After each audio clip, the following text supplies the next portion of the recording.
Please once more give rise to bodhicitta and listen with bodhicitta.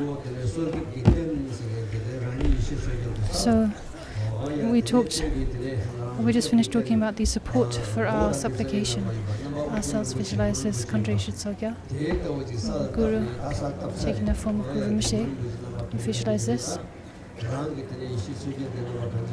and discussed how Khandre Shitsogya is visualized, how Guru Mshe is visualized, what they look like.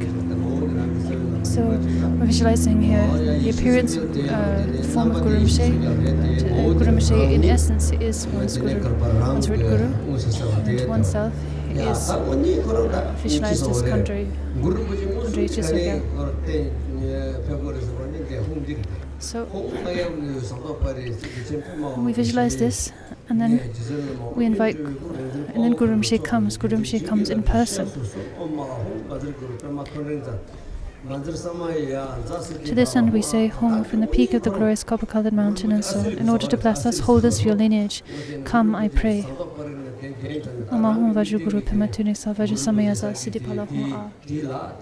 So we have already visualized the Guru Mshe, the support for our visualization. Then we invite Guru Mshe from Chamara, from his pure realm, and Guru Mshe dissolves, inseparable with our visualization.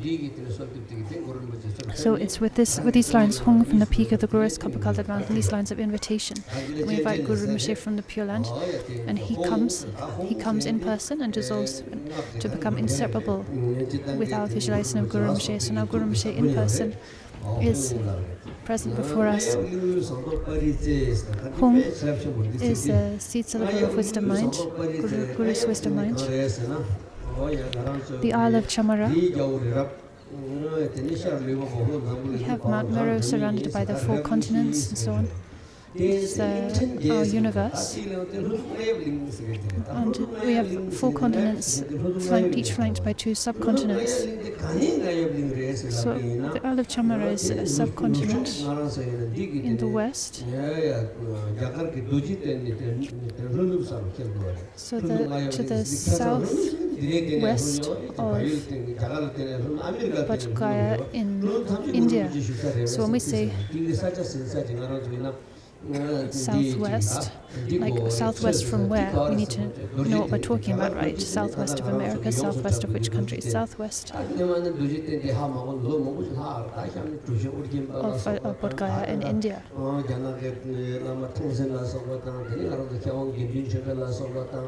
So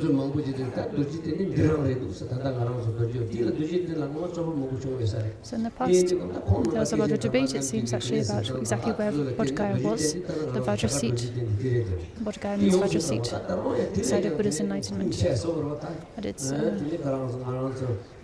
most authoritative sources agree that it is the Bodh Gaya we now know in Bihar in India.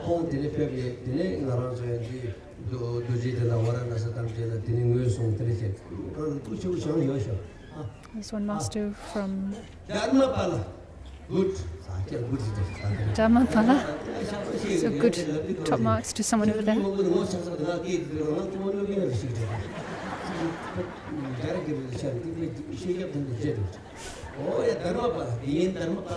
Dharmapala, that master called Dharmapala.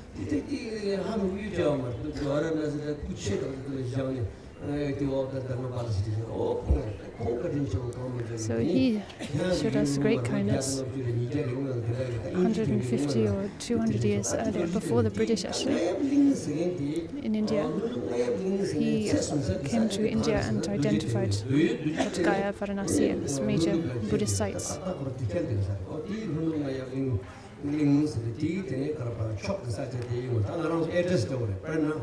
So this is like Guru Mshe's address, you know. So if you need to send me a letter, first of all you need to write Nepal, right? The country, and then the state, Karnali province, and then Humla, which is like one area in Karnali province, right? So you have the country, then you have the county or state, and then you have the province or specific area. And then you have the street address, you know. And then you have the person's name, you know. So that Lama with big eyes and the big belly, you know. And then you could write that, and the letter would get straight to me. I'm not sure I really have big eyes, but this is how some people describe me. They say the big-eyed, the Lama with big eyes. I find that flattering. I find that flattering. I'm taking that as a compliment.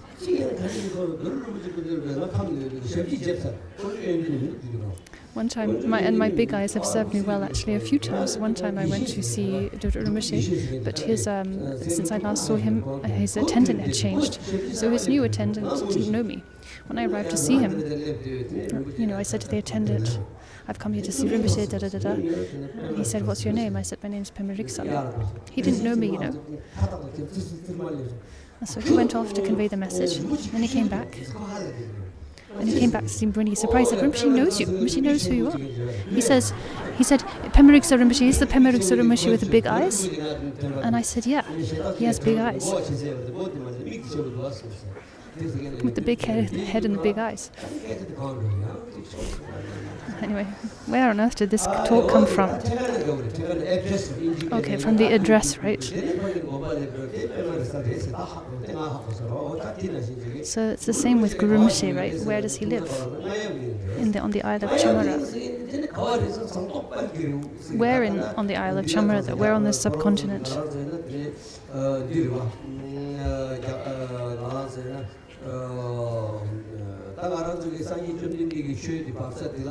The glorious copper-colored mountain, right? That specific place in the Chamara. So we have the Maha, Anu and Ati classes of Tantra. They each arrived in this world.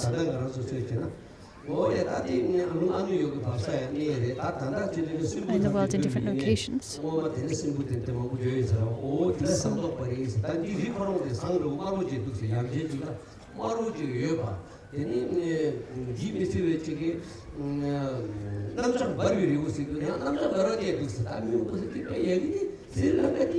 So, geographically speaking, it seems that glorious copper-colored mountain is actually a mountain in Sri Lanka. It's also red, sort of has a reddish hue. Also Namchak Baro, which is where the Ana Yoga teachings were revealed. Another mountain. It's also identified as being in Sri Lanka. Meri Baro is where the Mahayoga teachings were revealed, or rather where they arrived in this world. And then we have the land of Udayana, which is where the teachings of Ati Yoga came into this world. Through Karak Doje. So I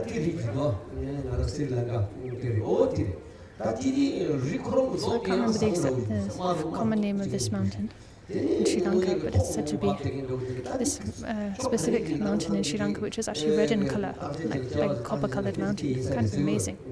So those who've done their research have identified the gross copper-colored mountain as this mountain in Sri Lanka. So the mountain is copper-colored, red in color, and glorious, because glorious meaning it's endowed with glorious, excellent attributes. So this is a specific place on the Isle of Chamara where Guru Rinpoche lives. Where on this mountain? Well, at the peak, right at the tip of the mountain. Not just anywhere on the mountain, but at the peak of the mountain. So it's a very specific address here we have for Guru Rinpoche. Now, what is the name of Guru Rinpoche's palace? It is Lotus Light. Lotus Light Great Bliss.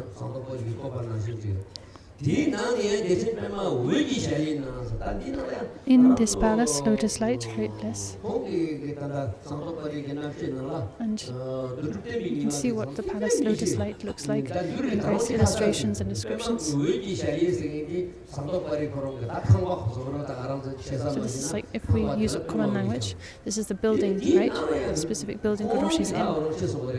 Lotus Light. And what's the name of Guru Rinpoche's actual room, his private room.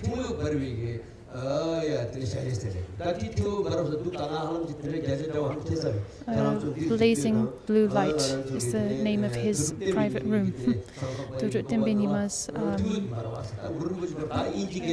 Turut Timbanima wrote a description of the Gurumshi's palace, Lotus Light. There he says Gurumshi's, we say bedroom, is a Tingwe Barwa, blazing blue light. So this is what the first two lines here are stating. They're stating exactly where Gurumshi is, the continent, the mountain, where on the mountain, which building, and so on.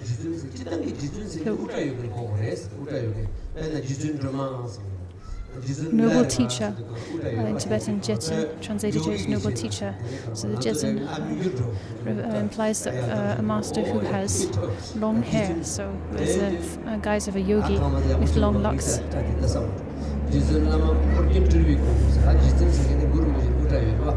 Gurumshi has long hair, right?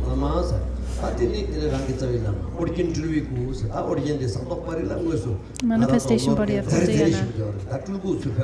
So in the form of an Amanaka, a manifestation body, requesting him to come in that form.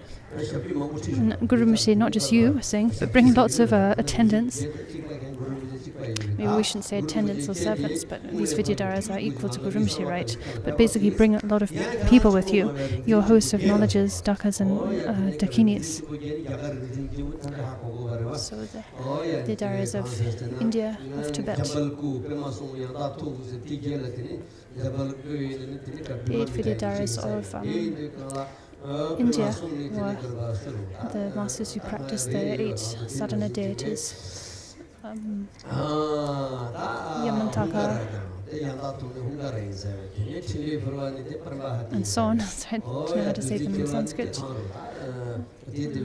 Jambalku and so on.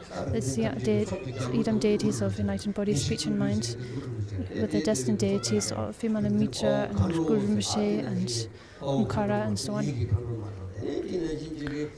Together with a mass of dakas and dakinis.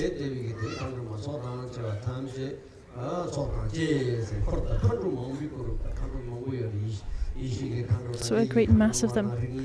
Wisdom dakinis, karma dakinis.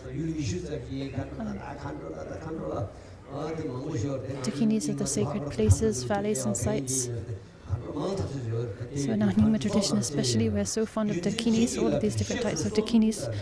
So with a great mass of them, in order to bless us, holders of your lineage, that with mind, what we can say wisdom, symbolic and oral lineage, come, I pray, in order to bless us. When we say holders of your lineage, we're talking to those who holds the lineage of Buddha's teachings. And how does one do that? Well, through practicing.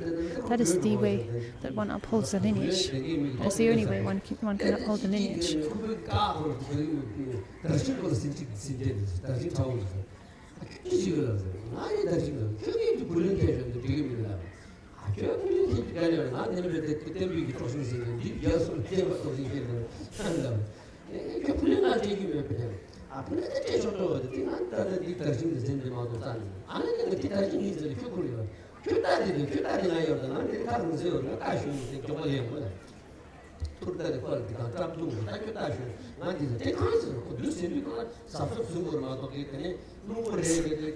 It's a funny story. There's a man holding a flag, right? The Buddhist flag, symbolizing the Buddhist teachings. And he owed someone some money. The man who he owed money came up to him, rode up to him on his horse and said, "Hey, you owe me money. Go and get me the money you owe me." He said, "Oh, I can't. I'm holding up the flag of the teachings. I'm upholding the teachings." He said, "So I can't let go." He said, "Look." This is a story for Algo Tempa, who's this hilarious character in Tibetan history. Okay, anyway, that was just a funny story. I just told that to wake some of you up. But the point is that what we mean by uphold the teachings, uphold the lineage, It's not just to wear robes, just not to have monastic vows, to know how to do rituals. It means to actually practice genuinely, meaning to practice in such a way that you internalize the meaning of the three Pitakas of the teachings. You develop the three superior trainings. So in short, genuine practice, that is how one upholds the lineage. Not just by this external display of sitting on a throne or building a monastery, doing this and that. That doesn't necessarily qualify as upholding the lineage or building stupas and this and that. The teachings are upheld within our minds. As Buddha said, commit not a single misdeed, cultivate a wealth of virtue. Completely tame your mind. This is Buddha's teachings. Completely tame your mind. How do we tame our mind? We can't tame our mind like we can tame subdue, say, a bunch of chilies by grinding them in pestle and mortar. We subdue and tame our mind through practice, right? Transforming our mind through practice. That is how we uphold the teachings. So those who uphold your lineage, the teachings in this way, come, I pray, in order to bless us. So primarily you, my root guru, manifest as Guru Rinpoche, surrounded by all of the lineage holders, Vidyadharas, Dakasan, Dakinis. Then we have the Tujing Sal mantra. Oma Hong, enlightened body, speech and mind. Vajra, Vajra or diamond. Non-jewel, Guru, the teacher. Padma, Guru Rinpoche's name. Tujing Sal, means a skull, mighty skull garland. So since Guru Rinpoche was born as the son of, he was the son of King Uddiyana, and then he abandoned his kingdom. He knew he needed to abandon his kingdom for the sake of the teachings. So he performed this enlightened activity of seeming to kill one of the minister's sons, a son who was actually posed a great threat to the teachings. So he liberated this being and then was exiled as a result. This was Guru Rinpoche's intention, to get himself exiled so he could abandon his kingdom and go off to the charnel grounds, engaging in yogic practice and benefit beings in a much faster way. So in the past, even people were held accountable, right? Even if you were a crown prince, if you misbehaved and broke the law, you were punished, right? You had to bear the consequences. It wasn't like these days, where, with nepotism and where you have the children of powerful people are just let off time and time again. It wasn't like that back then. So, Guru Rinpoche, even though he was a crown prince, he was exiled because he'd broken the law. He had such a comfortable life in the kingdom. He had beautiful queens. He had such a luxurious environment, loving parents. King Indra Buddhi really cherished him like their own son. But he knew that if I stay in this comfortable kingdom, I won't be able to benefit the teachings. I won't be able to tame the beings I'm destined to tame here in India, and especially in the snowy land of Tibet. And so, with his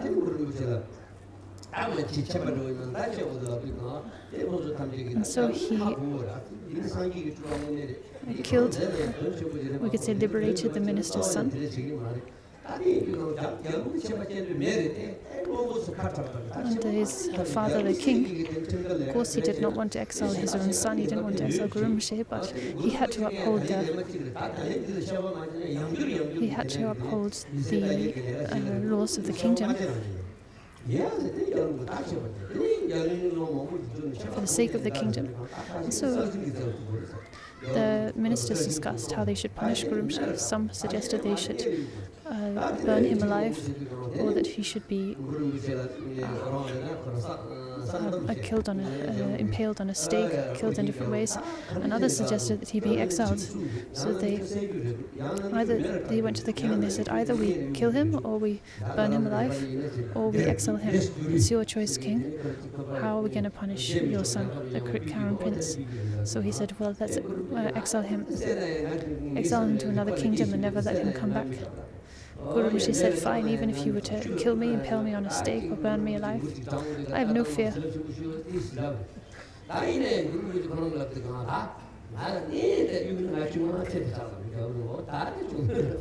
But Guru Rinpoche said, still, if I have a choice, my choice would be to not be killed, not be burnt alive, but to be exiled. So the king actually conferred with Guru Rinpoche, his son, and they both agreed that best would be if he's exiled.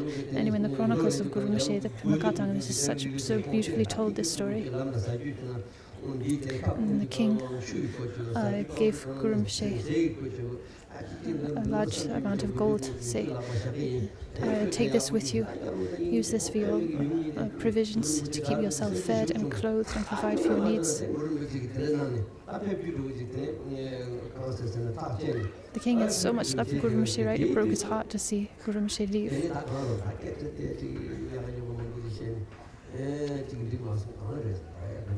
So where did all this story come from, actually?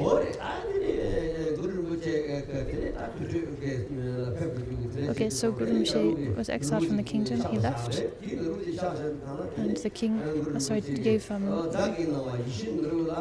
Guru Rinpoche not gold but a precious jewel.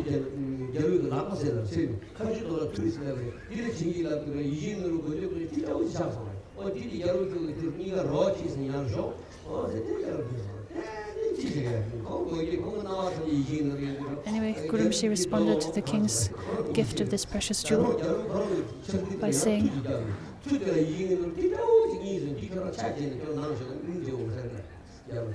he said, King, I have no need for this jewel. For me, everything is a wish-fulfilling jewel. He spat into his hand, and with spit in one hand and a jewel in the other, he said, basically he said, for him, I have no need for such things. Anyways, that's told very beautifully in the chronicles. And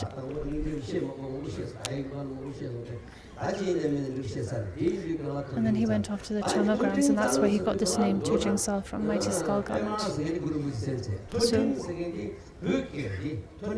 Pema is Sanskrit. Most of this mantra is Sanskrit. Tujing, the Salvo, is Tibetan. So Tu means skull, Jing means garland, or mala.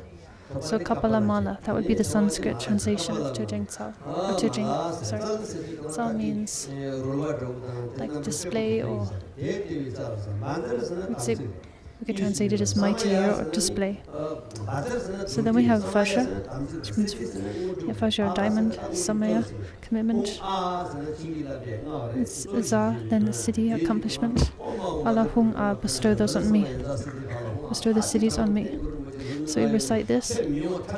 When we recite this mantra, Guru Rinpoche has no choice but to arrive before us, to come from his lotus-like palace and come before us. This and the mantra and the seven-line prayer, which is explained in the White Lotus, in Guru Rinpoche's commentary on the seven-line prayer. So, actually, no need. These points aren't important for the average lay student, but still, just to say a bit about the Pema Tujing Sal. There's a lot of debate actually about the meaning of Pema Tujing Sal.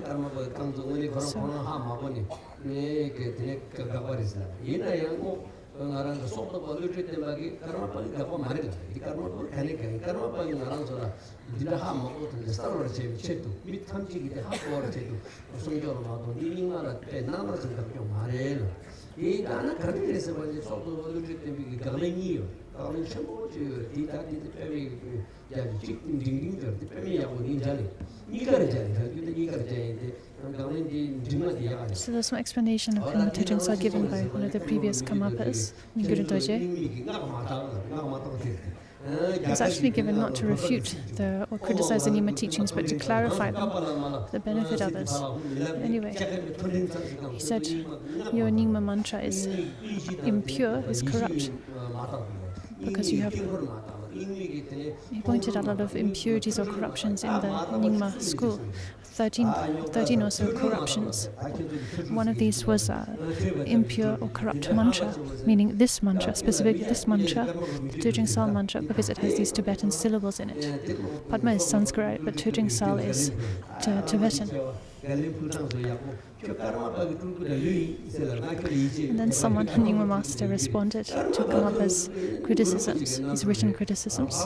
He said, Kamapa, of course you are emanation of the Buddhas. You are our wish-fulfilling jewel. And of course many of the Kamapas, like Rangchen Dorje, showed great service or even emanations of Nyingma lineage masters. So he said, I don't doubt you and your activities. Of course, the criticisms you're making must be made either as a sort of teasing or as somehow as a trigger for us Nyingmapas to clarify our understanding, to clarify and purify our tradition. Of course, that was and is really the case, right?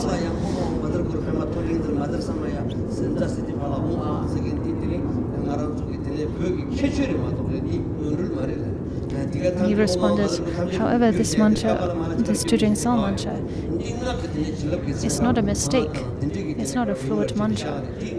It is something special and unique to the Tibetan tradition. So the fact that we have these Tibetan syllables here are a special feature, a special quality of this mantra, not a fault.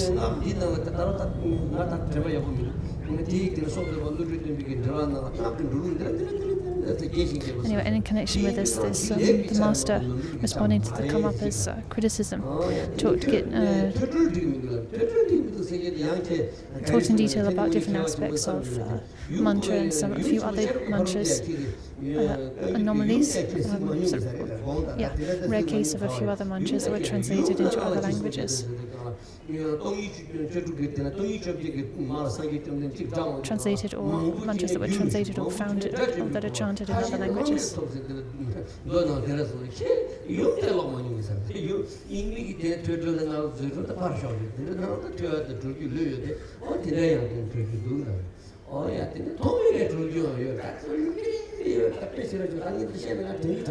And also in the Nyingma teachings we talk about liberation through hearing, liberation through taste, through sight, through touch and so on. And in response to Kamapa's criticisms, then this master also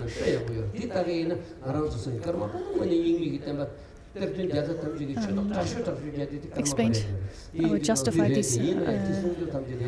these liberations, like liberation on the side and so on, even with reference to the Prajnaparamiti teachings, in which we in actual fact we find instances of liberation upon sight and hearing and so on in the sutra teachings itself.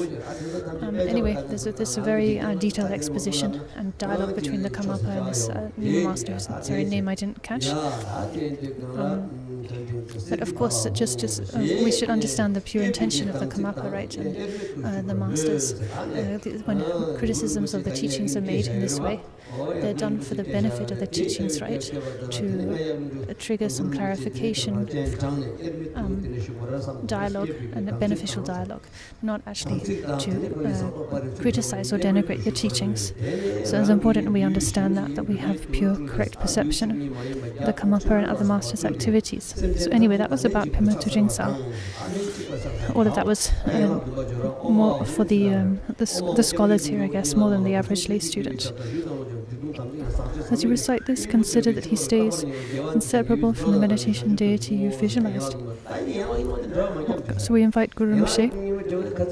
This way now he's present before us, and before him we now make these 7 branches of prostration, offering, confession and so on, with the liturgy on page 265, Amal Hong to the embodiment of all refuges and so on. Actually, there's no need for us to say much about the 7 branches because we discussed these in detail earlier on in the commentary. We went through each of the 7 branches, following Dushan Rinpoche's own detailed exposition of them. So I won't say much about them here. We have, first of all, we pay obeisance, we prostrate, this is a remedy for pride. Then we make offerings, which is the remedy for stinginess. Then we confess misdeeds or part from misdeeds, our negative actions, downfalls, and so on. If we do not regret our misdeeds, then we cannot purify them, but if we have regret, then it's possible to purify them. We talked about this in detail in past days. I rejoice in all virtue. There is no greater way to increase our virtue than to rejoice. Rejoice purely in the virtue of others. We told stories to this end in the past days, right? How in the past students have accumulated vast stores of merit by rejoicing in others' meritorious actions. Then they exhorting the Buddhas to turn the wheel of the teachings and to not pass away but remain, to live long and remain. These are the antidotes for ignorance, wrong view. And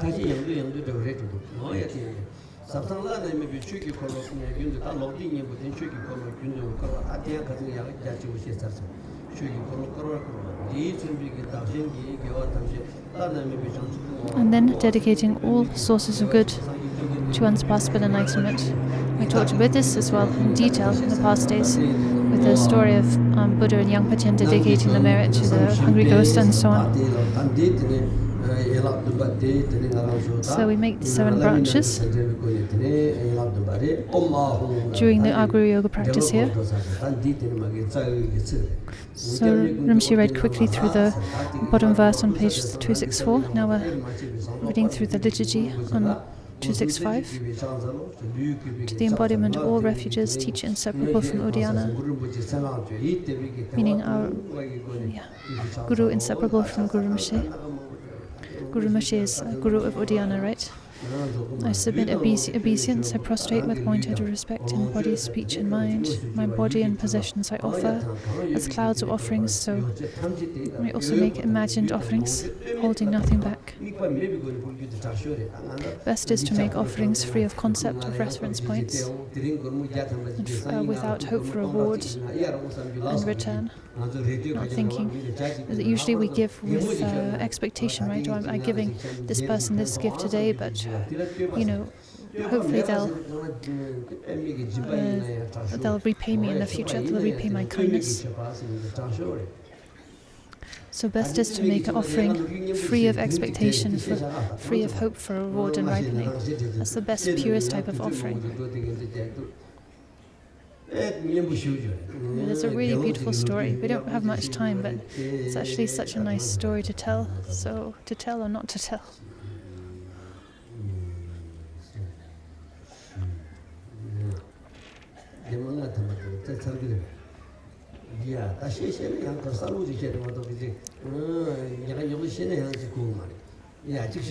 Okay, I'll tell it.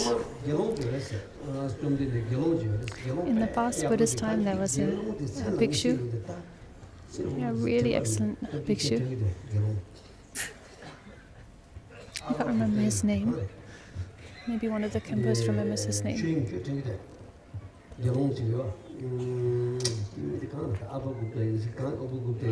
Upagupta? Not Upagupta, but something similar. Anyway, this story is told very briefly in the words of my perfect teacher. So this bhikshu was a really pure monk and really handsome. He was in Varanasi. He lived in Varanasi. And there was a beautiful lady. So she wasn't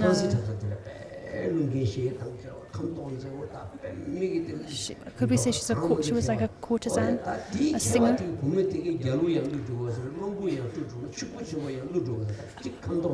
So a beautiful woman who was an expert singer and musician and dancer. So she was like an olden day courtesan, back in the day there were these traditional courtesans who would sing and dance for kings and ministers and so on, and for wealthy people. So Anyway, she fell in love with this pure bhikshu. Every day she would see him going out to collect alms, and she just fell in love with him. She was the courtesan of, ministers and wealthy men, the sons of famous rich families. She had people lining up at her door for wanting her hand, but she just fell completely head over heels in love with this handsome monk. She thought, oh, if only I could have him as my husband.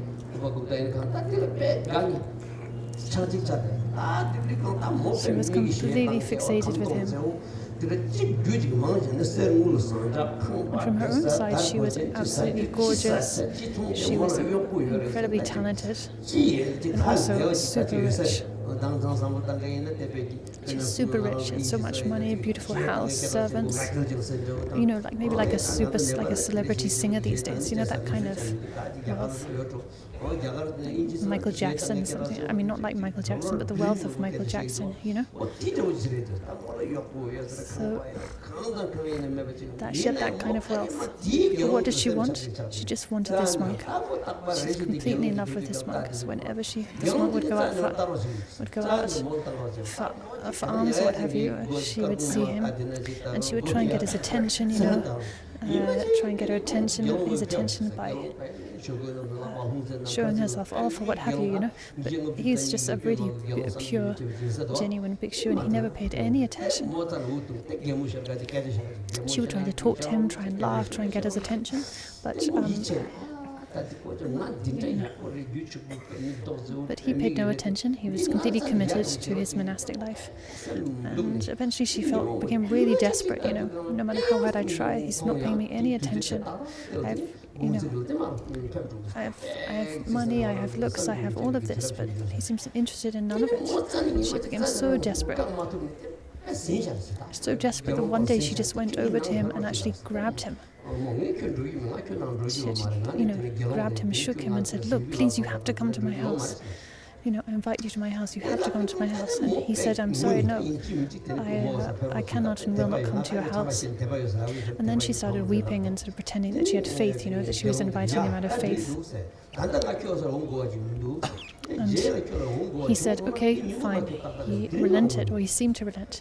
He said, "All right, I will not come now, but I accept your invitation, but I won't come now. I will come in the future when you need me." That's what he said. I won't come now, but I'll come in the future when you need me. In the future, there'll come a time where you need me, when I do need to come, and then I promise I will come. And she was satisfied by this. At least he promised to come one day. So a year went past, 5 years went past, she aged, 10 years went past, she aged, and then she caught leprosy. She lost her looks, the disease completely ravished her. She lost her looks, then her limbs, her fingers, her toes started to fall away, because leprosy was a contagious disease with no treatment back then. She was exiled from society. She was kicked out of society and had to live on her own, suffering from leprosy in a kind of cave or hut, all alone, barely with enough food or wealth to drink. So her situation grew ever more desperate.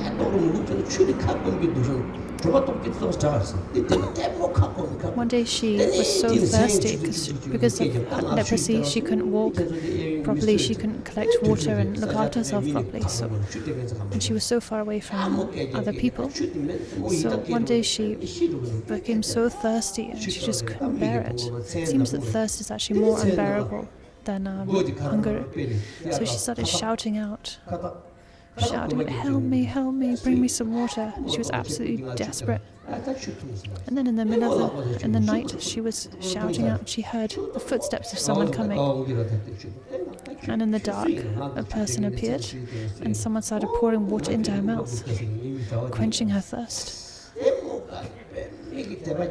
When she was relieved of her thirst, she said, "Who are you? Who is this that's come to help me?" He said, "I am the bhikshu Upagupta," or whatever his name was. And she said, "Oh, Bhikshu, oh my goodness, you finally come." He said, "Yes, I told you I would come to you when you needed me. In the past, you didn't need me. You had kings and ministers looking after you, worshipping at your feet. You had no need for me. But now you were old, you are sick, you're abandoned. Now you're really in need. And so I've come to help you when no one else is here to help you."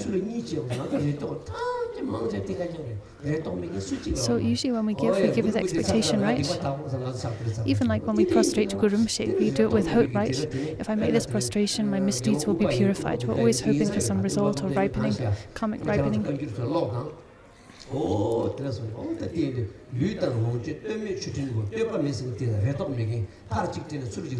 But this gift of the bhikshu, was completely pure of hope for reward. He wanted nothing from her. He was attracted to her, wanted to enjoy her looks, her wealth, her beautiful voice, her talent. He gave without any expectation or any hope for reward, just in order to benefit her, free of any thoughts of benefiting himself. So this was the story I told just now in connection with the offerings, the branch of offering. It's the remedy for stinginess.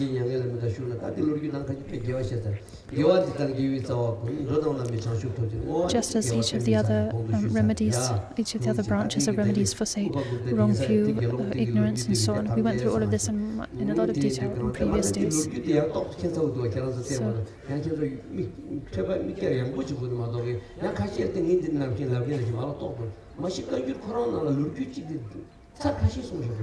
So the story that I just told, you can read it in the Kangyur, the collected words of the Buddha. And when we read these stories, we should do so with an open mind, because even in the Kangyur itself, one story, perhaps like the story I told, will be told several times in different sutras and in slightly different ways.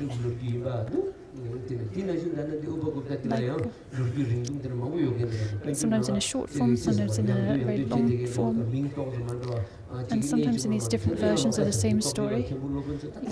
Those of you who are scholars and have more kind of skeptical minds, you might see this as a fault, but that's not a fault. If you tell the story of, say, one person's death, there's dozens of different ways you can tell, relate that same event, right?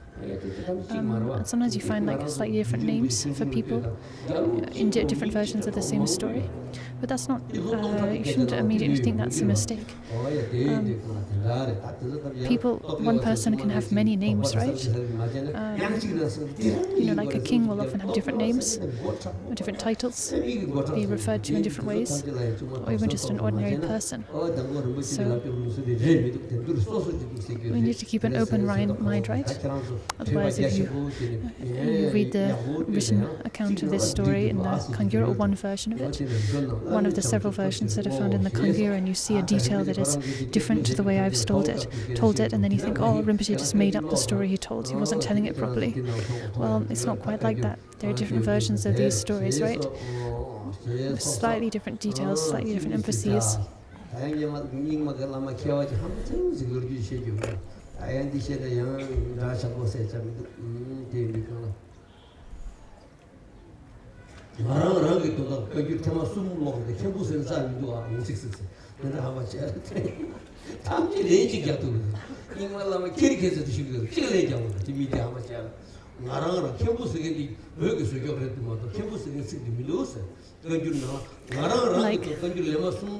one scholar said, very obnoxious scholar, he said, in this big gathering of Khenpos and Nyingma Khenpos and so on, he said, I've read the Kangyur 3 times.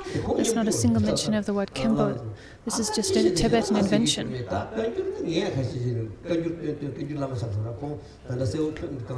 Northern Nyingma Khenpos just remained silent. Then there was Kangyur Rinpoche. Kangyur Rinpoche got the name Kangyur Rinpoche because he read the Kangyur, the collected words of the Buddha, so many times.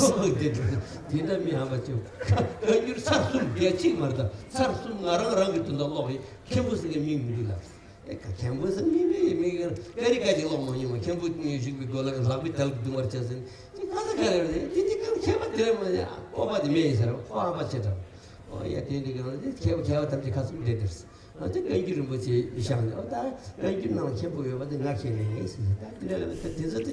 this very obnoxious scholars said in this big assembly of other scholars, I read the Kangyur 3 times for myself, and the word Khenpo doesn't appear once. This is just a Tibetan invention.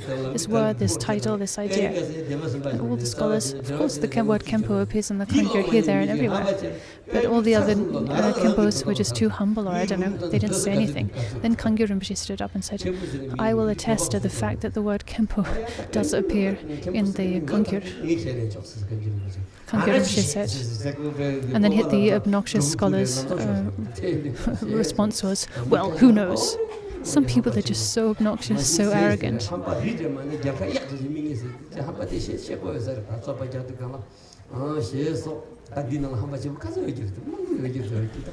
Maybe one needs to be a bit obnoxious when debating. There are probably a lot of people like that here, right here in the assembly.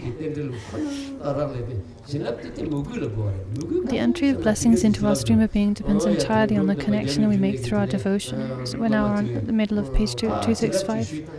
Just like Dromten, Kadampa Master Dromten Gyalwa Jungni's disciple said, Master, please give me some blessings. And he replied, my son, please give me some devotion. The blessings entering us depends on our own devotion. Our devotion is like the opening. Having devotion is like opening the gateway to allow the blessings to flood in. So we need to convince ourselves that our root teachers, our root gurus embody all infinite sources of refuge. The 3 jewels, the 3 roots. We actually went through these points in detail in the refuge chapter when describing refuge. How the guru's body is the Sangha's speech, the Dhamma mind, the Buddha.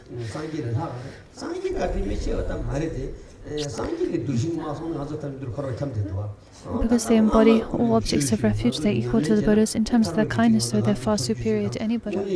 Not in terms of qualities, but in terms of kindness. From our personal perspective, our personal gurus are superior even to the Buddhas. To even say to Buddha Shakyamuni, because we didn't have the fortune to meet Buddha Shakyamuni, right?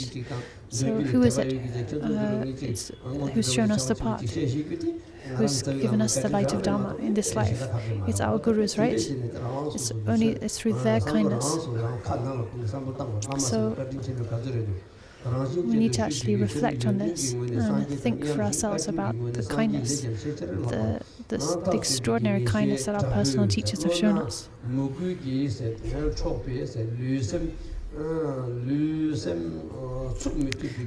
With this sort of complete confidence and certainty, your thoughts transformed by devotion, your mind and body aching with longing. So completely, with overwhelming devotion. Devotion that you can feel from your bones, that brings you to tears. So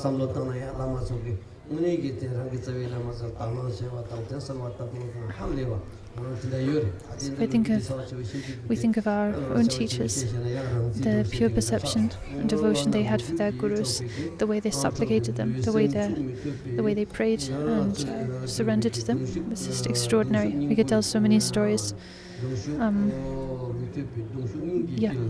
to illustrate this. Anyway, relying totally on the teacher, surrendering yourself, entrusting yourself totally to the teacher, and unburdening all your hopes and expectations, thinking, whatever happens, you know. Whatever happens, whatever I go through, I place my trust in you and only you. That's what we meant by unburdening all your hopes and expectations. Whether I go up, whether I go down, I place my trust entirely and solely in you. if I go up, meaning if I progress on the path and my situation improves, well, that's your kindness and blessing. If I go down and experience misfortune, well, that's the ripening of my own karma. Whatever happens, I place my trust unshakably in you.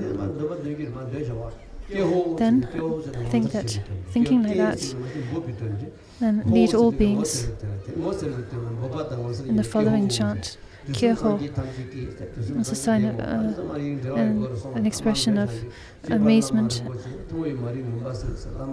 and also like calling out to get someone's attention. Kyeho, precious teacher, embodiment of all Buddhas of past, present, and future. You dispels the gloom of ignorance. In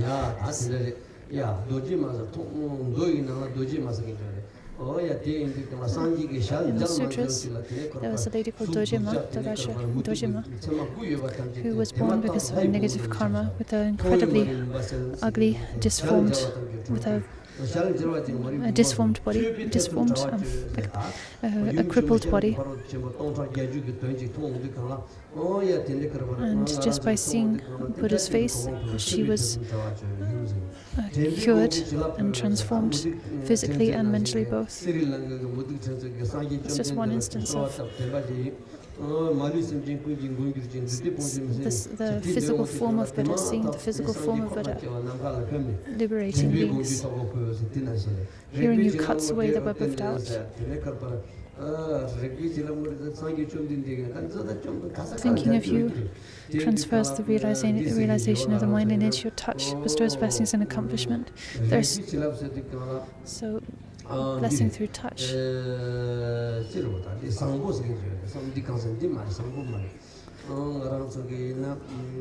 There are stories we could tell, like stories from the sutras up to the present day, that illustrate the power of the Enlightened One's blessings, how they bless us through us being seen, being heard, being thought of.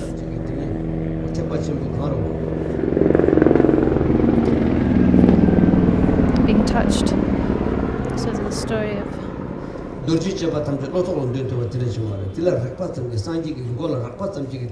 Buddha placed his hand on the crown of one disciple's head, and just through that contact, then irreversible confidence in the meaning of the Prajnaparamita and the entire Diamond Sutra arose in the mind of the disciple. So that's an example of being blessed by touch. Your kindness is beyond all imagination. Your qualities are endless space. So again, the Guru is equal to the Buddhas in qualities and even superior in terms of their kindness to us. With intense, unbearable yearning, I pray to you, think of me with your compassion. My body, my possessions, and all sources of good, whatever I have, I offer it all to you without attachment. Like Jetsun Milarepa offering everything to Mapa Lotsawa.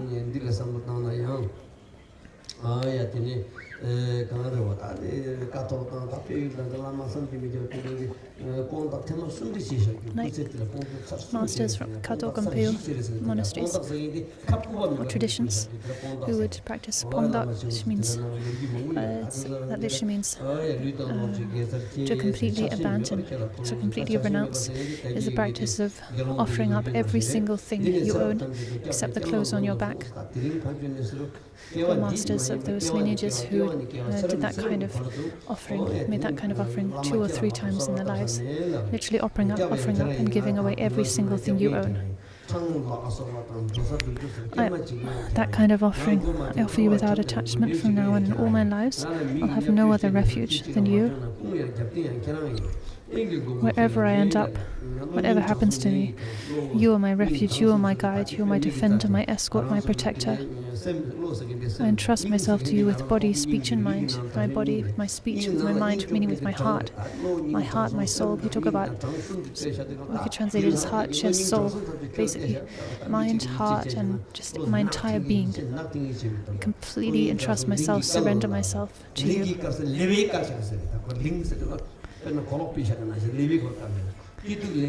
So this in Tibetan, in happiness or pain, good times or bad, whatever you send me high or low, teacher, it's up to you. So there's a part of these lines in Tibetan, which we could translate as like surrender or entrust. It's like you just bare yourself naked to someone. That kind of surrender and trust.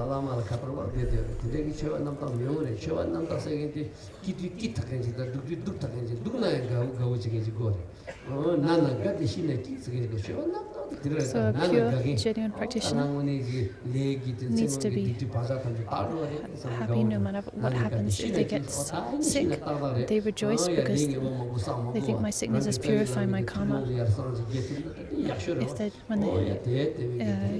If they die, they rejoice. They think now I will be able to merge inseparably with my Guru's wisdom mind, become inseparable with him. When things go well, then they rejoice in that. So whatever happens, they're okay, they rejoice in it, they make good use of it. Notions of enemies and friends, happiness and suffering, these are all delusions, completely deluded notions. This idea that, oh, my relatives and friends, they help me, they're on my side.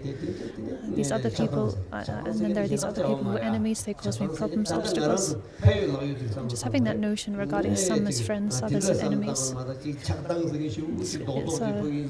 is delusion.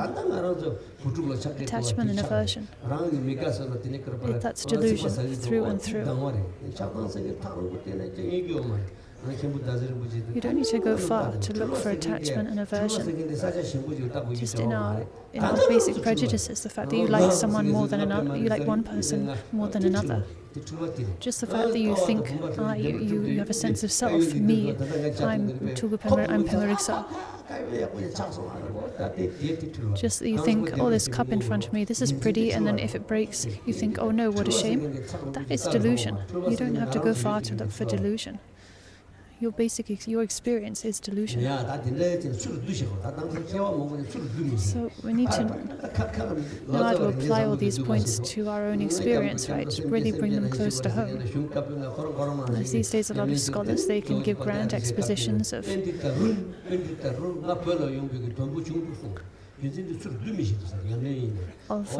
this text, but can't actually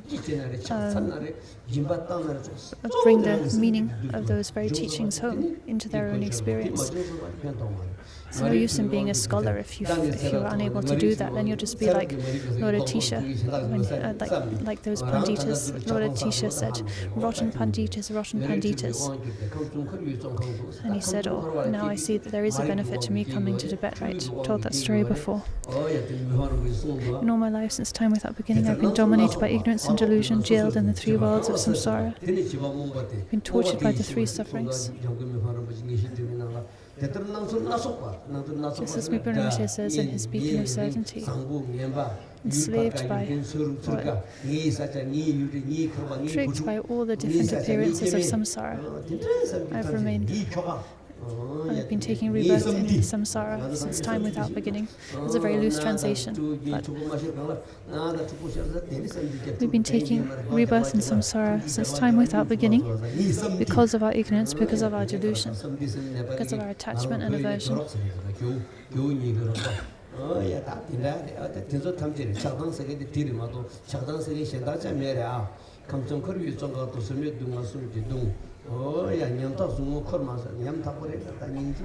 This is such a pitiful, unbearable situation. I can't bear the burden of this misery and pain. From my heart I call out to you, my noble teacher. Everything I do is back to front. All I want is happiness, and all I do creates suffering. Though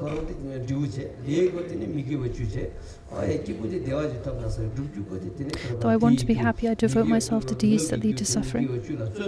The 10 non-virtues and so on, which ripen only in suffering, not in the happiness that I long for. So those, the Khenpos, the Trupos, the Lugans here, the teachers, the Ngakpas,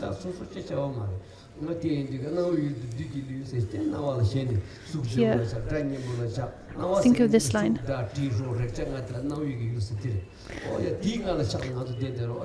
On account of my attachment, I wander deluded by dualism. Sorry, deceived by the demon in everything I perceive.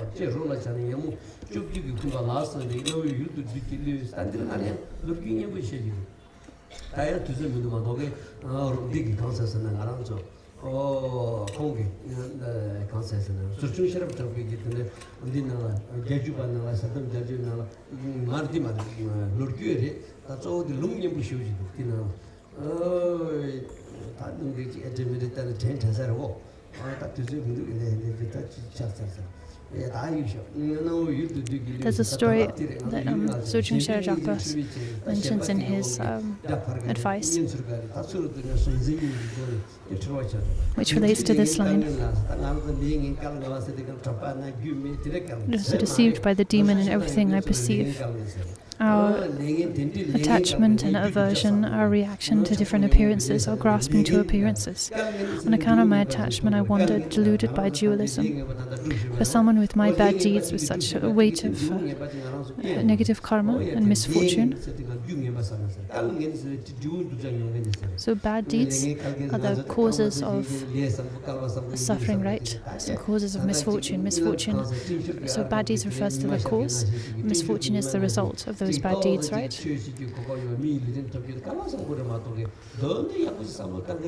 So we're all fortunate in that we've obtained this human body and encountered the teachings and the teachers. In that sense, we have a very good fortune. But if we really look into actually how we lead our lives, the nature of the actions we perform, we have very negative karma. We are constantly performing bad deeds. So for someone like me, with bad deeds and misfortune, who is there to afford protection other than you? As I pray to you, hold me with your compassion. What do we mean by that? That means the teacher acknowledges the student, takes them as their student. From the teacher's side, the teachers think, yes, this is my student. This is the student, I will care for them. They are my student. And from the student side, they regard the teacher as their teacher. Right? There's this mutual conscious relationship, student-teacher relationship. The student views the teacher as a teacher, just like a child's regard for their parents. And the teacher has this love and care for the student. This conscious care for the student. That's what we mean by hold me with your compassion. The teacher embracing, taking the student under their wing with compassion. Grant me your blessings, you who have ability and power. You have ability and power. All the enlightened qualities can be condensed into wisdom, love, and power, right? So you have power, you have ability to grant blessings. Guide me. Turn my thoughts to the Dharma. Turn my thoughts away from worldly activities, from making money, work, agriculture, business, and so on and so forth, from all such preoccupations, and turn my thoughts solely to the Dharma. Bestow on me the four empowerments. Purify me thereby of the four obscurations, of body, speech, and mind, the combined obscurations. And also talk about the karmic obscurations, ripened different types of obscurations. As enumerated in the various scriptures, but anyway, no need to go through those details here. Help me attain the four bodies or kayas. Transmit to me the blessings of the mind lineage. Like with Garab Dorje, when he manifested the rainbow body.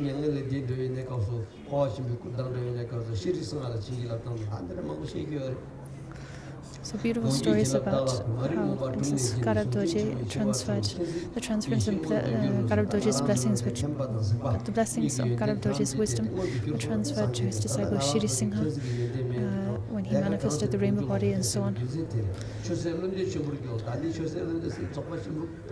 Destroy the gloom of ignorance, release the fetters of dualistic delusion. Take me to the great exhaustion of phenomena beyond mind, culmination of the four visions. Grant me liberation in the great body, a rainbow light. When we talk about the great exhaustion of phenomena, all appearances, experiences, when all of these appearances are exhausted into the state of Rigpa, then just like Guru Rinpoche, who could then traverse unhindered through solid rock, and so on.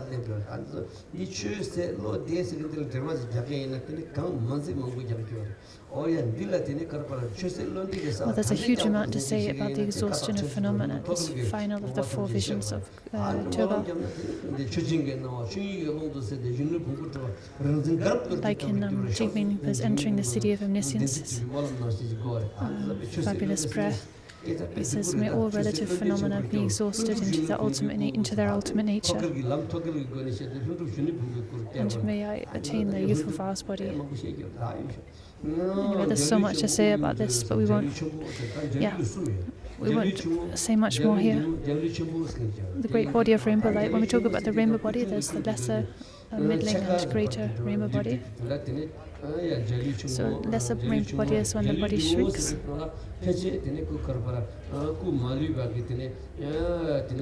Greater rainbow body. So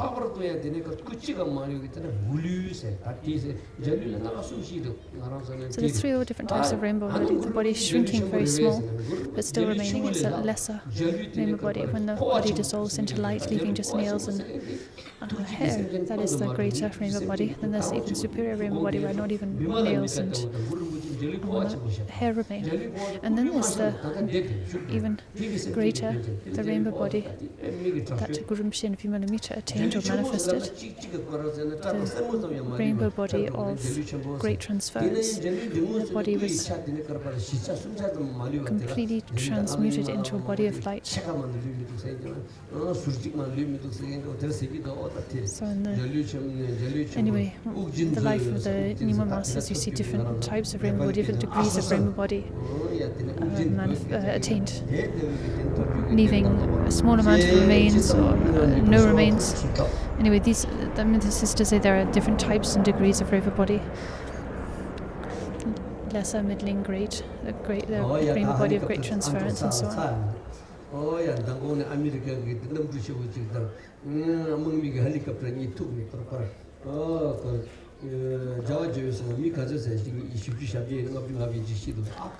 So it seems that yesterday an American plane and a helicopter collided and more than 50 people died. This helicopter's going above our head. They're so noisy and unpleasant. It almost makes me think if only it would just crash, but that's a terrible thought. These very negative thoughts can arise in the mind, right?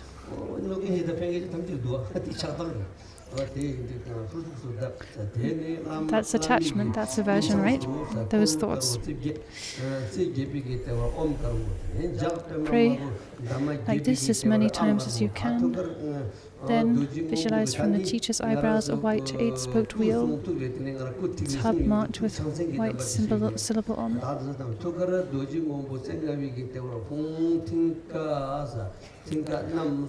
And so on. So we have the Om, Ah, and Hum. They represent the 3 diamonds, 3 Vajras, Vajra body, speech and mind of all the Tathagatas. Then you may raise and large and small circles. Circles means bindus here, spheres of rainbow light. Bindus of all different sizes, large and small. Visualize that all the blessings of the teacher's body, speech and mind stream forth like specks of dust in a sunbeam. As big, large as some as large as Mount Meru, some as tiny as the tiniest particle. A great mass of these stream out and dissolve into you. So as it says here, the qualities, blessings and accomplishments of the body take the form of the lotus-born Guru, and in different sizes, some as huge as Mount Meru, some as tiny as mantra seeds, the blessings of speech in the form of letters, the vowels and consonants, ali kali, and so on. They dissolve into your throat. All of these syllables dissolve into your throat. Om Ahum. Those blessed 3 syllables in Tibetan and in Sanskrit. So the Sanskrit alphabet, the Tibetan alphabet. These purify all of your verbal obscurations and bestow all of the blessings of Guru Rinpoche's speech on you.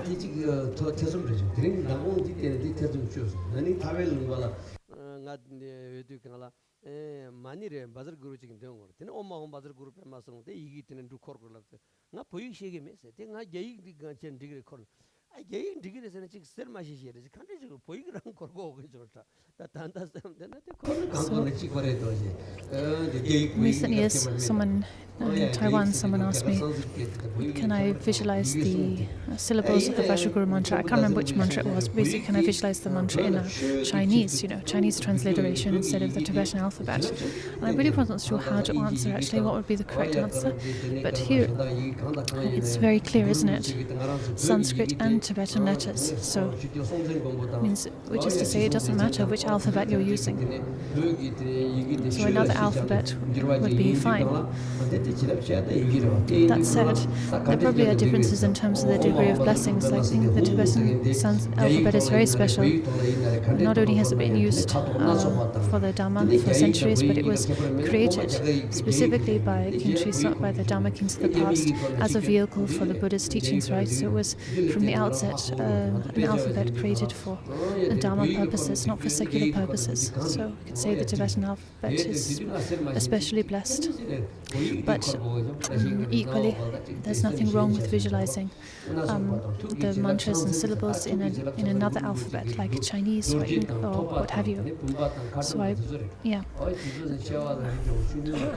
the text here, when it says Sanskrit and Tibetan letters, it clarifies that point, right? The blessings of the teacher's mind take the form of symbolic attributes or insignia, vajras, skull cups, and so on. They dissolve into your respective centers, meaning your crown, your throat, your heart center. In this way, all of them, just like being drenched by rain or drenched by snowfall, all of these blessings flood or dissolve into you. They drench you. And this is what you visualize while reciting the Vajraguru mantra, and this is the main part beyond concepts in this context. From time to time, recognize the whole universe.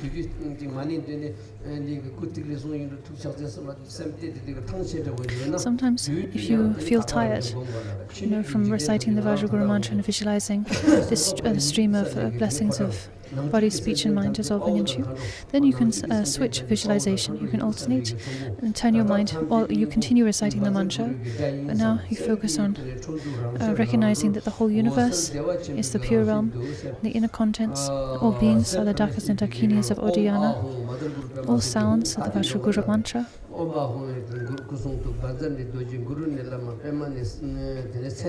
So Om Ahum, Vajra, body, speech and mind, Vajra, Ngondro, Guru, the teacher, Padma, Guru Rinpoche's name, siddhi, accomplishments, Hum, bestow those siddhis on me. There are many other ways to explain the Vajraguru mind. It has many, many layers of meaning. But generally speaking, we can explain it as just explained.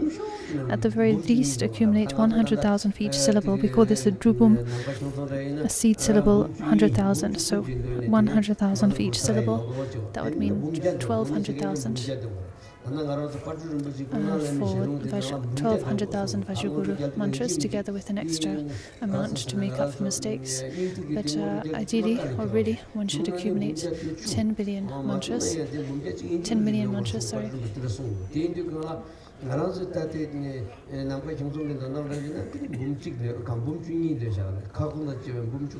Namkuk Kyungsong tradition, we recite at least 1200,000 together with 100,000 extra to make up for mistakes. So that's the minimum we should recite. But of course, the more we recite, the more blessings. My grandfather said at Rinpoche's commentary on the Sate Ngondro, he explains, according to the Nongting Ningti tradition, which is where you actually accumulate in total a much larger number of Vajraguru mantras, and at different parts of the Guru Yoga, 500,000 here, 1200,000 there. But here Dushan Rinpoche is explaining in the same way as our Namkha Kyungsong tradition, just reciting 1200,000 plus an extra 100,000 at this point in the Guru Yoga. But as I said, best would be to perform 10 million, accumulate 10 million Vajraguru mantra. The more you do, the more blessings. At the end of the session, take the empowerments. Light rays of the same colors as their respective syllables emanate from the teacher's three centers in an uninterrupted stream like the smoke from sticks of incense and so on. They dissolve into each of your respective centers.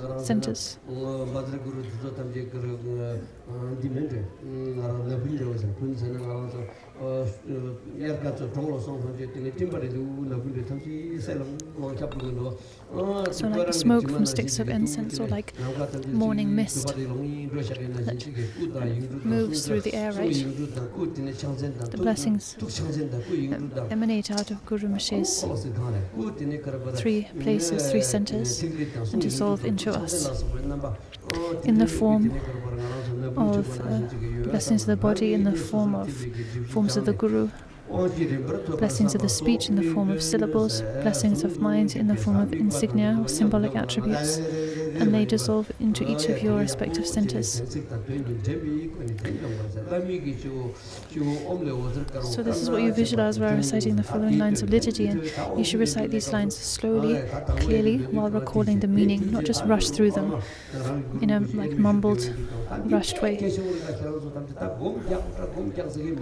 Consider that the four obscurations are purified and so on. So this is a really important, vital, central part of the practice. So from the syllable Om in the teacher's forehead, white light dissolves into our forehead. So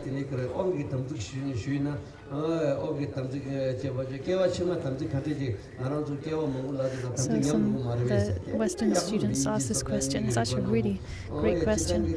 In this life we take empowerment and receive samaya. But what happens in our next life? How do we keep those samaya? Or what happens?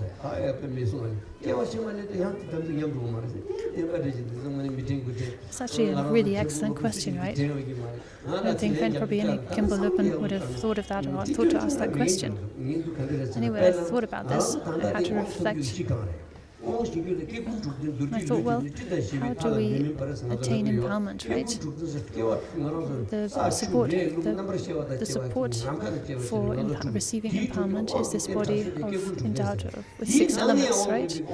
This specific body, human body endowed with 6 elements.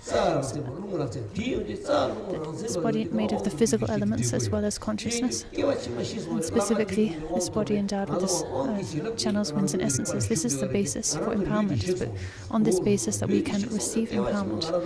When we die, this body ceases to exist, right? So in that sense, the empowerment we've attained is lost. So the specific empowerment, specific samayas, ceases to be. The stream of benefit continues and into your next life. But anyway, I thought this was a good answer. Thought I'd arrived at a good answer. So, Khenpo's Lopins, please think about this. Whether you think this is a satisfactory answer or not. Like our chewing Hatak has a very sharp mind. Like we also have a commitment to our Guru, right? Our Guru in this life. But if you don't recognize this life's guru in your next life, it's not you're not breaking your samaya. It's not such a problem, because the physical body with the subtle channels, means in essence, with which you receive those samayas, has disintegrated. The imprints of your practice are all remain with you in your all-ground consciousness, so you carry those into your next life. Anyway, I was so satisfied with this understanding and answer that I arrived upon yesterday. So only Western students would have these sort of questions. So it's not the case that when you die and take rebirth, that you are born with the same samayas and the same commitments. Even if you're a tulku, it doesn't quite work like that. Say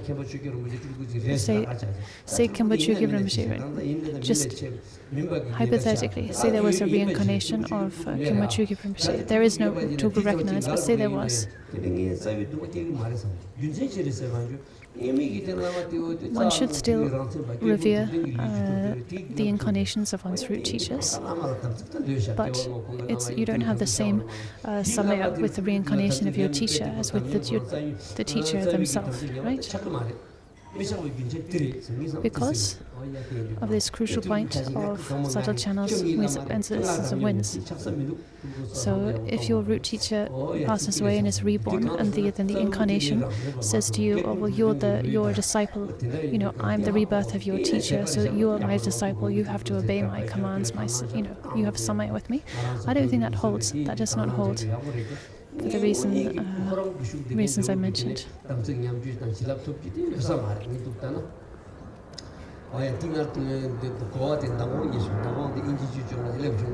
So last night I was at a Q&A session with some Western students. They asked a lot of questions, gave me a big headache. One of them was this question, and I landed upon this very satisfying answer. I think this is a really crucial point, actually. So,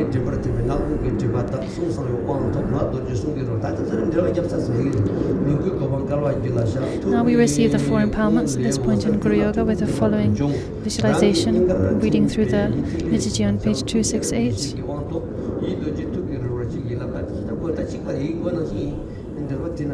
So the meaning of these lines, how the 4 empowerments are received and so on, we've already talked about this. This was described in the earlier section of the earlier part of the text. Okay, so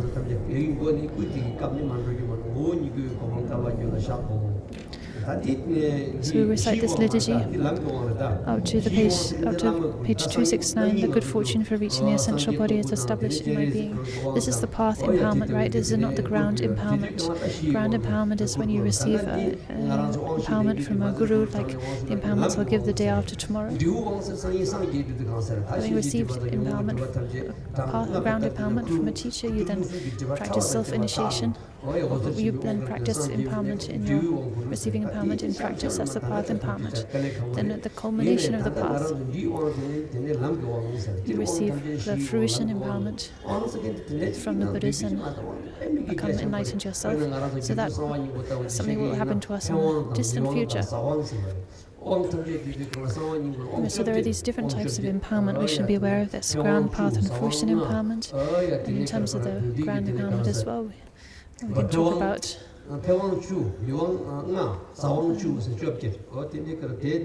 different types of empowerment. 18-fold distinction is made in the Guyagaba Tantra. We have many Guyagaba Tantra experts here, so that is something very wonderful. So the Guyagaba Tantra is our authority, right? Our authority and main reference point. Give rise to intense devotion and pray as follows. And we recite this all-pervading Lord with the melody in our Namkyu Kyongson tradition.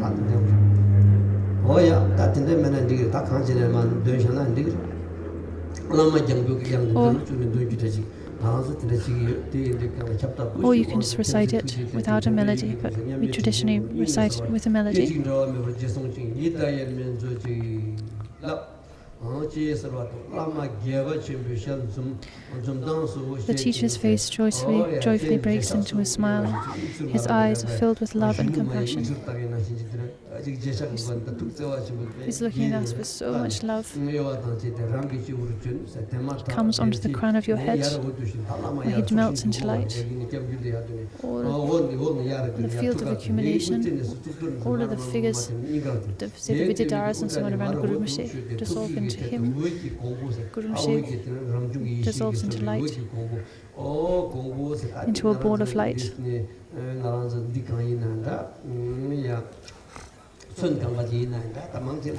Most texts say the ball of light an inch high, so a small ball of light, which then passes through the crown, opening on your head, your crown aperture, and descends into you, dissolves into the middle of your heart. You are Ngondro Yeshitsogya, right? Dissolves into Yeshitsogya's heart. The teacher melts into the essence of great bliss. We're not talking about the sensation of bliss that you get from eating food or sleeping or what have you. That's conditioned bliss. We're talking about unconditioned bliss, the bliss of primordial wisdom. This is the essence of the Guru. So the liturgy, as the liturgy reads, the teacher melts into the essence of great bliss. This dissolves into the middle of my heart. My heart-mind becomes inseparable from the teacher's mind. Some of the elder practitioners practicing Vajraguru mantra and so on have requested teachings on nature of mind, feeling they need some extra instruction. There's no extra instruction needed, no extra symmetry pointing out needed. There's nothing more than this. The Guru dissolving into your heart, your mind becoming inseparable with them and resting in that inseparability. This is the nature of mind, settling in the nature of mind. And if you train in this, this is what will. So some of the elder practitioners, they feel like they need some extra security, some sort of insurance. And to that end, they request nature of mind instructions. But this is, training in this is what will assure your smooth passage in the bard of smooth path of death. This will assure that you do not fall into delusion.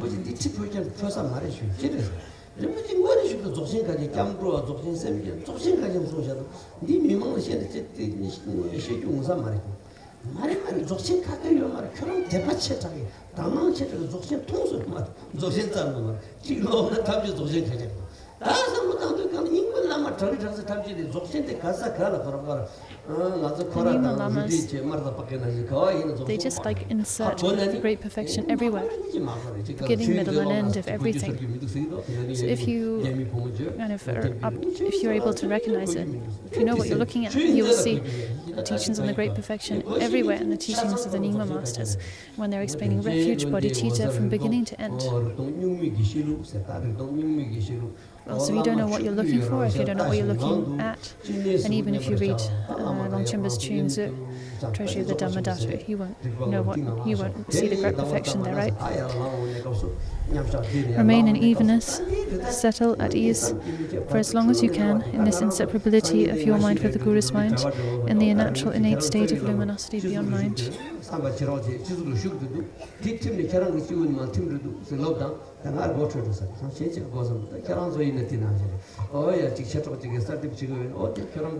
you die, if a Dhamma friend is dying, this is the only instruction you really need to give.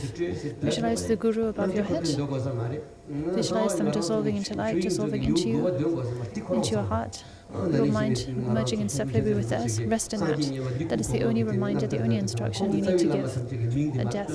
That would be enough for me. That should be enough for you as well.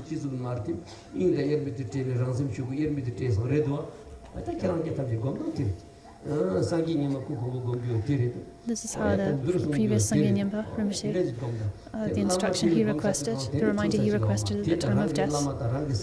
That was how he practiced at the time of the death. That's how we should practice at the time of death. There's nothing better than this. If you can mingle your mind with the Guru's mind and pass away like that, that is perfect.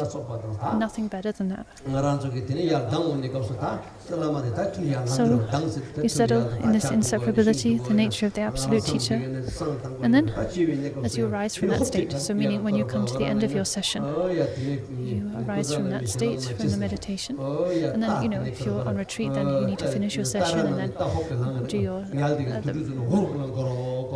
eat your meals, do your in-between session practices and so on. But as you get up, you should not just enter just cast your practice aside, forget about it, and fill your mind with busy ordinary thoughts. Like you're just dropping off practice, like dropping something on the table and getting up into a whirl of activity. Ngondro Rinpoche would talk about the importance of this. You should stand up with presence, with mindfulness, maintaining the presence of your practice. So, in lofty terms, as Teta Lingpa said, Nangdrat Riksum, the threefold stance of seeing appearances as deity, sounds as mantra, thoughts as the display of wisdom. That's what Ngondro Rinpoche is speaking about here. As you arise from that state, view all appearances as a multifarious expression of the teacher's body and so on. All thoughts as the spontaneous manifestation of the diamond wisdom. So this is the presence of mind. The threefold stance of presence of mind, we could say, we should maintain even after our session. So, all appearances, sights, sounds, thoughts should be free of attributes, meaning free of reification and fixation. This is the view of the Madhyamakas. So that view of the Madhyamaka is contained or speaks to the same thing, this threefold stance.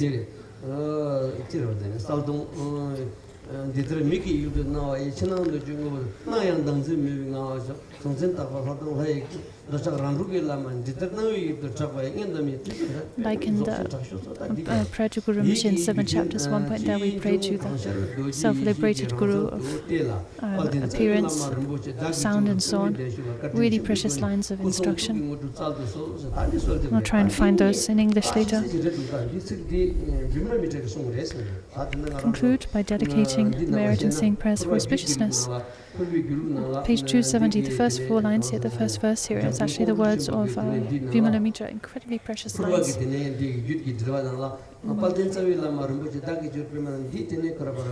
Find in his the Vajrakalaya commentaries by Vimala Mitra. We find this verse, and this verse, precious beginning, precious glorious Root Guru,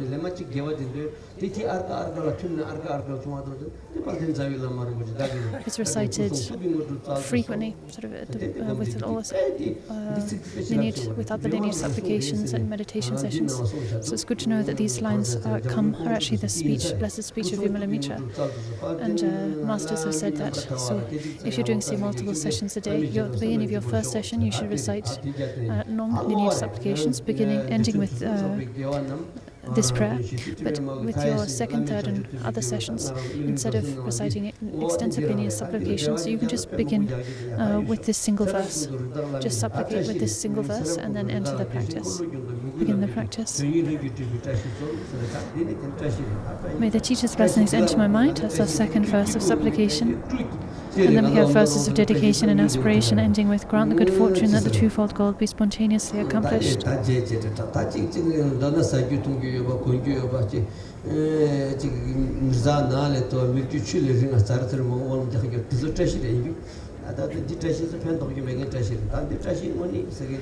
So this is a prayer of auspiciousness. We have all types of different prayers of auspiciousness, often praying for just like mundane auspiciousness, like good harvests and wealth and prosperity. This is a genuine prayer of auspiciousness.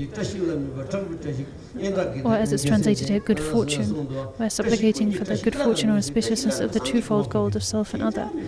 The auspiciousness of attaining enlightenment, basically. All these common auspiciousness of, may my children get married, may we get visas to America, may our business go well, may our harvest be bountiful. Those are not genuine prayers of auspiciousness. The unsurpassable prayer of auspiciousness is to attain enlightenment and to pray to that end. Those other mundane prayers of auspiciousness are actually not really auspicious.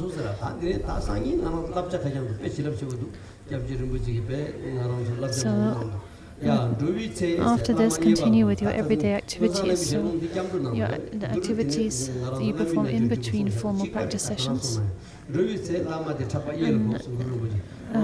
We should practice just as explained in the refuge chapter.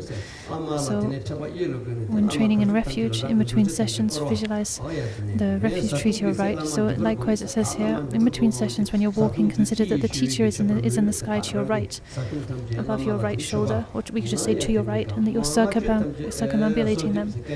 When eating and drinking, consider the teachers in your throat and you're offering to them. Let everything you say become a prayer, a supplication to the Guru. Everything you do is service to the teacher. Everything I'm doing is in service of the teacher. If you can really serve the teacher, there's actually nothing better to do than serving the teacher. But in any case, when walking, sitting, whatever you're doing, think that I'm doing this in service of the teacher. Whenever you have something new to enjoy, consider, I'm offering this to my Guru. So, before you enjoy new clothes or a new house or new possessions, you first of all offer them up to the Guru, to the three jewels, before you partake of them yourself. When you go to sleep at night, pray to be able to recognize luminosity, then think the teacher enters you through the crown of your head, rests in your heart, which is now in the form of a four-petaled lotus, and light from the teacher's body fills your body and the house with light, like a lamp held up in a dark room.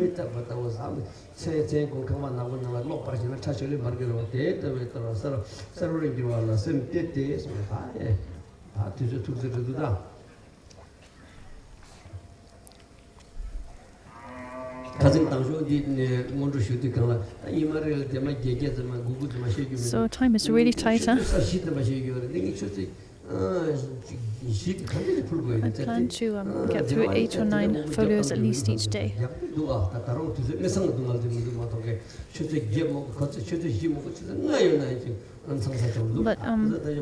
it's just not enough time, actually.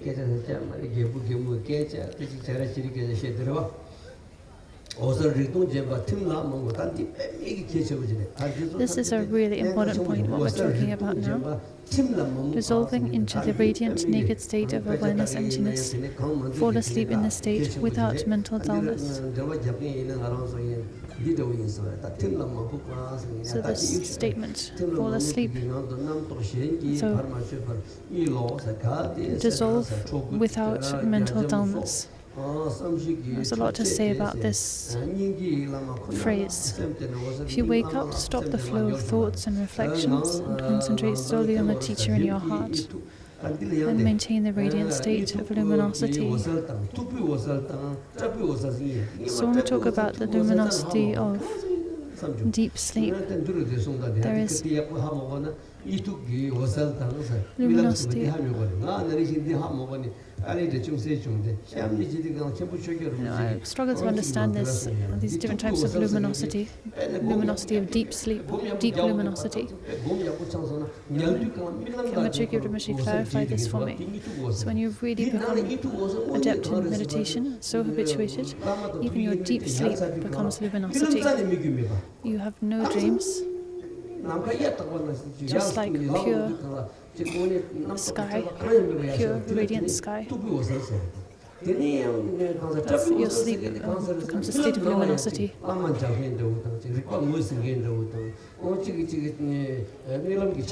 This is the luminosity of deep sleep. then you might, on the other hand, one might fall asleep and dream, but the dreams will be, say, dreams of practice, of meeting your guru, and very radiant dreams, infused with awareness. That is called luminosity of light sleep. So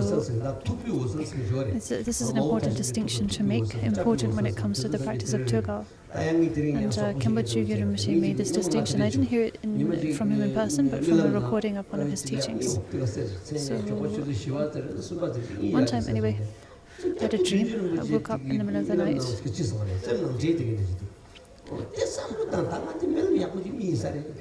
And I felt like my mind was merged inseparably with Gyabje Gyuju Rinpoche's.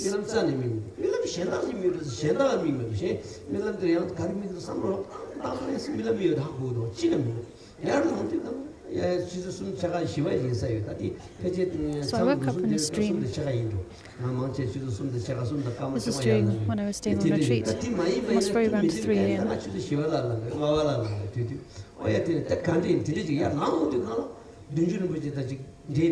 And I woke up, and even after waking up, I felt like I just completely inseparable with Gyuju Rinpoche.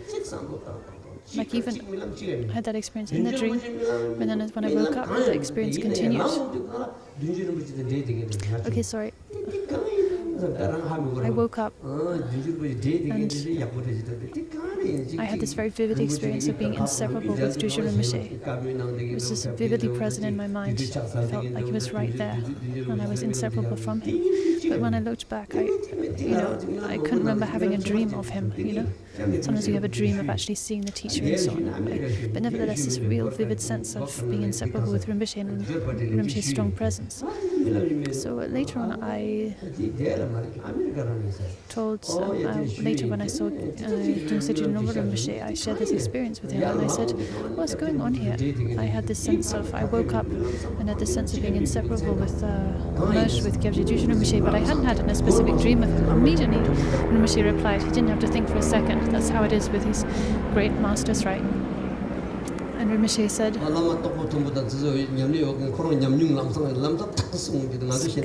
because of their experience, right? They don't have to think. They can just speak immediately from their experience. And she said, well, of course, Gyuju Rinpoche is the Dhammakaya Guru, right? The Dhammakaya has no form, no cut, no shape. So you were merged with the Dhammakaya of Gyuju Rinpoche. When Rinpoche said that to me, it strengthened my faith in Dungse Nobo Rinpoche even more. Such an extraordinary answer, right? He said, of course, that was your experience. Of course, you felt it. You were merged with Gyuju Rinpoche, but had no sense of his physical form. Well, of course, because Gyuju Rinpoche is the Dhammakaya Guru, Yeshe Doje, Vajra wisdom.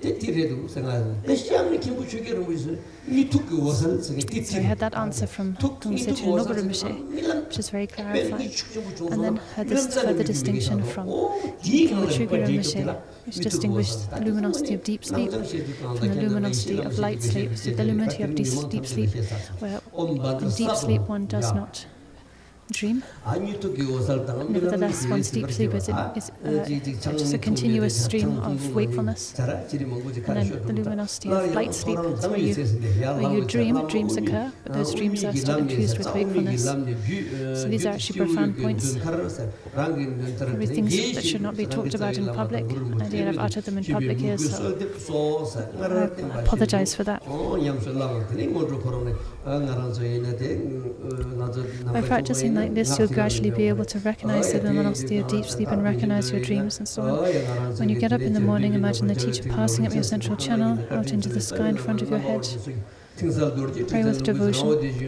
So in the Namkha Kyungsong tradition, we'd first recite the blessed consecration of speech, and then the supplication to the Guru, visualizing So the supplication to the Guru, which we covered already. It's the first part of the Ngondro liturgy, right? So I know it's already noon, but I'm going to carry on for a bit. You might feel a bit hungry, but just bear with your hunger. If you feel hungry, you can just tighten your belt. I have experience with this, it actually helps. Tighten your belt, draw your stomach in. It will help with your hunger. And even this supplication that we would recite when waking in the morning is the supplication on page 288. So now back to page 271. When you're ill, imagine your teacher an inch in size on the affected area. Nectar descends from the teacher's body and purifies your disease, clears away your pain. There's a person who got into an accident.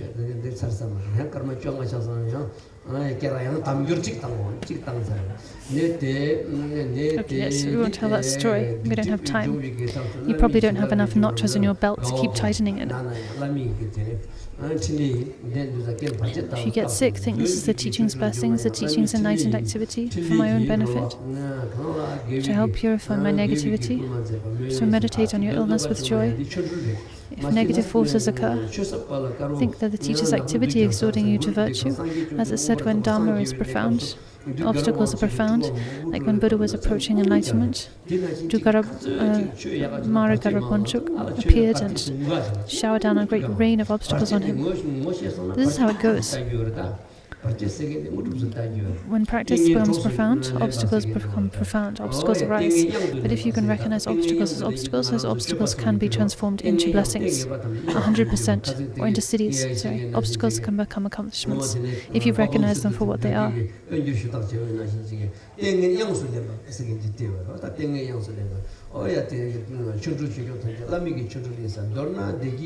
In short, whenever you're comfortable and happy, think this is the teacher's blessings. Whenever you are suffering, think it's the teacher's compassion, and use those difficulties to increase your devotion. Think, this is the teacher's compassion helping me to purify my negativity. So, some people think, oh, there's this practitioner, but they keep getting sick. So, their Dhamma isn't helping them. There's someone who's doing so much negativity and never practice, but they seem to be so happy, everything going well for them. But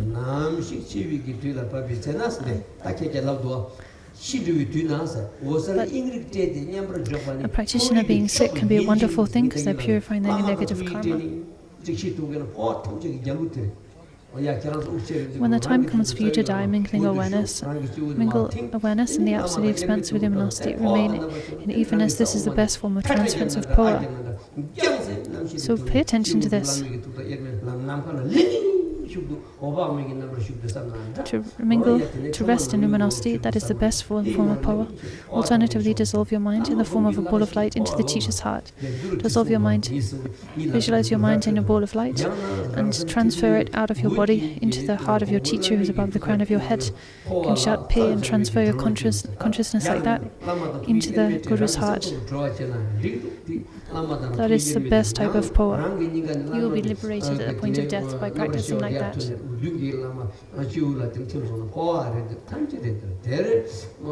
That is a form of transference.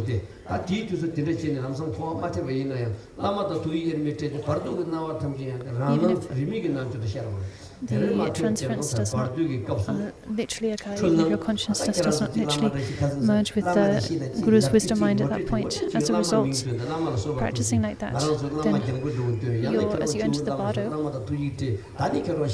all of your bardo appearances will be colored by that supplication, by that merging. The bardo appearances will rise to the display of the Guru.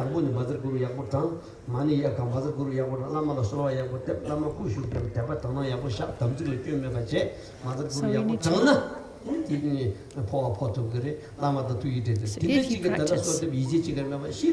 practice from now on, cultivate faith, pure perception, genuine, deep-rooted faith and pure perception. You supplicate the Guru again and again, constantly. You supplicate them, chanting the Vajra Guru mantra.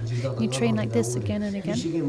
Then, when you reach the point of death, you will be able to transfer your consciousness into the Guru's wisdom mind like this, and die like this. However, if you don't practice from now on, you don't have faith in pure perception. When it comes to death, you all of a sudden try and do this transference. Of course, you won't be able to do it.